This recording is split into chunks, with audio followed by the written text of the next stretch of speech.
Afternoon, we'll start with some international news. Embattled British Prime Minister Boris Johnson is set to deliver a statement today. There's reports that he's going to resign. His key allies have resigned as ministers in his cabinet and urged him to step down. Let's get more on this with SABC News correspondent Laura Makin-Isherwood in London. A very good afternoon to you, Laura. Over 50 resignations before it started coming through that Boris Johnson may resign. Tell us more. Yeah, so the last few days have been incredible. Of course, we saw those first massive resignations from those top cabinet ministers, Rishi Sunak and Sajid Javid. They handed in their notice saying that they didn't have confidence in the Prime Minister, that they actually had different opinions on how the approach to the economy and the economic crisis that the UK is going through at the moment should be handled.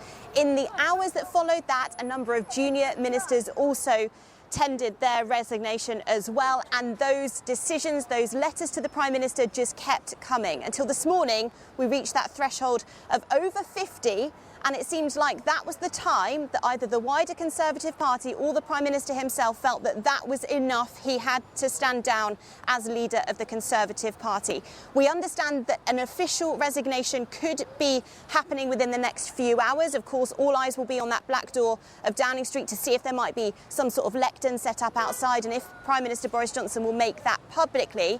But we understand that he wants to remain Prime Minister until a new leader of the Conservative Party is found. Now, that might seem quite confusing, and it might not sit that well with the wider Conservative Party either, because of course they have all been calling for him to step down, and the last few days have been so chaotic.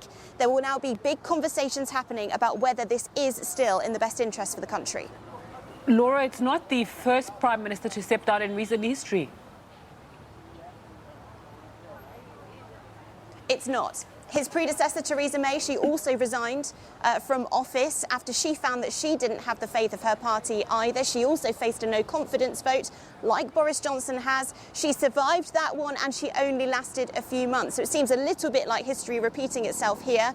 Before her, there was, of course, David Cameron, and he stood down following the Brexit referendum result. He had campaigned to remain within the EU, and then the public decided that they wanted to leave. So he decided his position as Prime Minister wouldn't be tenable, given he had made his opinions about the European so obviously clear. And so now we're in this sort of limbo situation in government, I suppose, while people try to work out what's going to happen next. So we're waiting for that official announcement. That should trigger a Tory leadership contest, and people now behind the scenes will be working out if they want to throw their hat into the ring.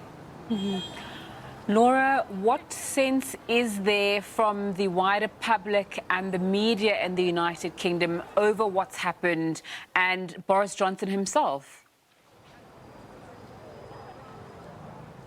Well, it's been a very big shift in the narrative this morning. Just yesterday, we heard that Boris Johnson was planning to stay. That was the message that he was putting out when he was in Prime Minister's questions in Parliament just behind me yesterday, also facing a group of MPs who were questioning about wider governmental issues. He made it clear that he thought he could stay in number 10. But obviously, overnight, those extra resignations have come from his cabinet. This morning, Nadhim Zahawi, who was appointed as Chancellor just 24 hours ago, said on television that he thought the Prime Minister should resign.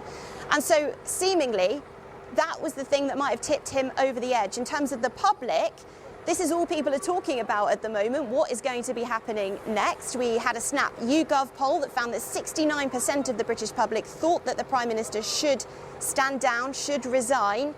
And now everybody will be, like you and I, watching number 10 to see what happens next in this saga.